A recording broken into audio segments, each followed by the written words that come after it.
అందరికీ నమస్కారం. ఈరోజు ఈ వీడియోలో నేను నా కర్ణాటక ట్రిప్‌లోని కొన్ని విశేషాలు మీతో షేర్ చేసుకోవాలనుకుంటున్నాను. ఈవినింగ్ చెప్పబోతున్న ప్లేస్ వచ్చేసి కుక్కే సుబ్రహ్మణ్య అండి. ఇక్కడికి మనకు డైరెక్ట్ వెహికల్స్ ఏమి ఉండవు, లైక్ ట్రైన్ ఆర్ బస్.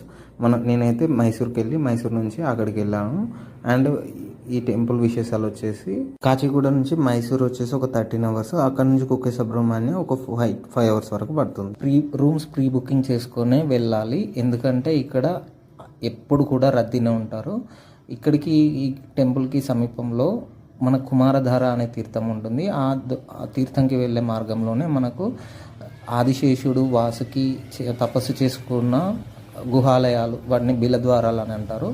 అలాగే ఒక మహాగణపతి టెంపుల్ కూడా ఉంటుంది, మనం దర్శనం చేసుకోవచ్చు. కుమారస్వామికి ఉన్న శక్తి ఆయుధాన్ని రాక్షస సంహారం తర్వాత ఇక్కడ ఉన్న కోనేరులో కడిగారని, దాని ద్వారా కోనేటికి అంత శక్తి వచ్చింది అనేసి చెప్తారు. ఇక్కడ స్నానం చేయడం ద్వారా మనకు చాలా దోషాలు, చర్మ సమస్యలు అవన్నీ కూడా తొలగిపోతాయి. ఇక్కడ సర్ప సంస్కారాలకు ఆశ్లేష బలి పూజ, అంటే ఆశ్లేష నక్షత్రంలో జన్మించిన వారికి కానీ, అటువంటి నవగ్రహాల పూజలకు కానీ అలాంటి వాటికి ఈ క్షేత్రం చాలా ఫేమస్. మరియు ఇంకొకటి ఏంటంటే, ఈ సేవలన్నిటినీ కూడా మనకు చాలా తక్కువ రుసుముతోనే మనం చేసుకునే విధంగా ఉంటాయి.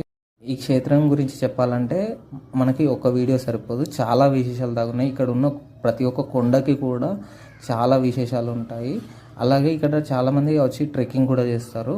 ఇక్కడ ఈ సర్ప సంస్కార పూజలకు, నాగదోషాలకు, వీటన్నిటికీ చేసే పూజలకి చాలా ఫేమస్.